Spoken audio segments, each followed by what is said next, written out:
I've been to some 180 colleges in India at this point of time. Everywhere I go, I always, and a lot of my conversations are about gender and empathy and mental health, etc. So I do this experiment. I ask students, tell me, when you think of the word mother, what is the word that comes to your mind when I say mother? Tell me what comes to your mind. It's about love, caring. Love.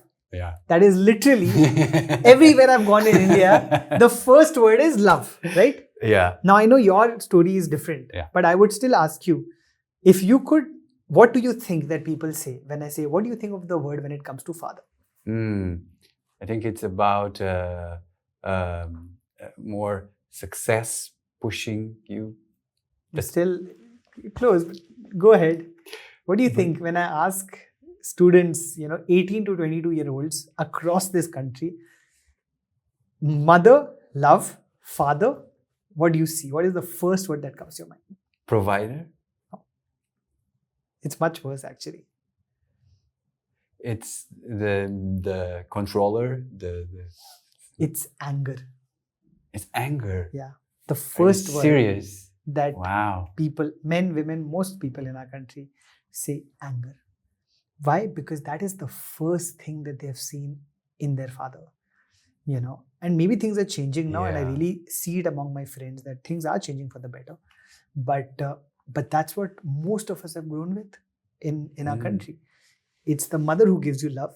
It's the father who gives you anger. So your first understanding of gender comes from the fact that women is love and empathy.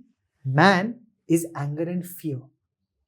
And because you look at fear and anger, and now of course your father also tells you, I'm not being angry. I'm being angry for your own benefit. Exactly. This anger is good for you. I am training you. This is how people will respect you. So you also recognize that anger is a sign of respect. Yeah. Anger is a sign of masculinity. Yeah. Anger and fear is a sign of owning your place in the world as a man. So most men want to be that, and most women want to marry that, because they're like, yeah, we've seen that in our home as men. Of course, again, today things are changing and women are challenging and saying, no, I don't want that in my partner. And men are saying that maybe I need to be better than what I've seen my father be to my mother.